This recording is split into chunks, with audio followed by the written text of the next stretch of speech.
ഞങ്ങളുടെ വീട്ടിലെ ഡെയിലി മുടങ്ങാതെ വന്നിട്ട് ഫുഡ് മേടിച്ചുകൊണ്ട് പോകുന്ന ഒരു കാക്കയുണ്ട് കേട്ടോ. അവനാണിത്. അവൻ ഇന്നും വന്നിരുന്നു. ഇന്നും മാത്രമല്ല, ഡെയിലി വരാറുണ്ട്. അപ്പം ഞാൻ ഇന്ന് വന്നിട്ട് ഞാൻ ഒന്നുകൂടെ നിങ്ങളൊന്ന് കാണിക്കാൻ വേണ്ടി എടുത്തതാണ് കേട്ടോ. വന്നുടനെ അവൻ വന്ന് വിളിക്കും. വിളിച്ച് കഴിഞ്ഞാൽ ഞങ്ങൾ അകത്ത് പോയിട്ട് ഫുഡ് എന്തെങ്കിലുമൊക്കെ എടുത്തുകൊണ്ട് വന്നിട്ട് അവന് കൊടുക്കും. അപ്പോൾ അങ്ങനെ നമ്മുടെ കയ്യിൽ നിന്ന് തന്നെ മേടിച്ച് കൊണ്ടുപോയിട്ട് അവൻ്റെ ആവശ്യം പോലെ അവൻ എടുത്ത് കഴിക്കാറുണ്ട്. പുള്ളിക്കാരൻ അങ്ങനെ പേടിയൊന്നുമില്ല. പക്ഷേ ഞാൻ ക്യാമറ എടുത്ത് വെക്കുമ്പോൾ മാത്രം പുള്ളിക്ക് ചെറിയൊരു പേടിയൊന്നുള്ളൂ, അല്ലെങ്കിൽ പേടിയൊന്നുമില്ല, മേടിക്കാറുണ്ട്.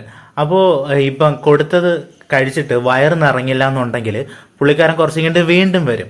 വീണ്ടും വന്നിട്ട് വീണ്ടും അവിടെ വന്ന് ബഹളം ഉണ്ടാക്കും. അപ്പോൾ നമ്മൾ വീണ്ടും എടുത്ത് കൊടുക്കും. അപ്പോൾ കൊടുത്തതിന് ശേഷം പിന്നീട് കാണുക, പിന്നെ പുറത്തോട്ട് ഫുഡ് അങ്ങനെ ഒന്നും കിട്ടില്ല എന്നുണ്ടെങ്കിൽ, എന്ന് വെച്ചാൽ അവന് വയറ് നിറങ്ങില്ല എന്നുണ്ടെങ്കിൽ അവൻ വൈകുന്നേരം വരാറുണ്ട്. വൈകുന്നേരം വന്നിട്ട് ഞങ്ങൾ വന്ന് വിളിച്ചതിന് ശേഷം നമ്മൾ എന്തെങ്കിലും കൊടുക്കും, അതും മേടിച്ചുകൊണ്ട് പോകാറുണ്ട്.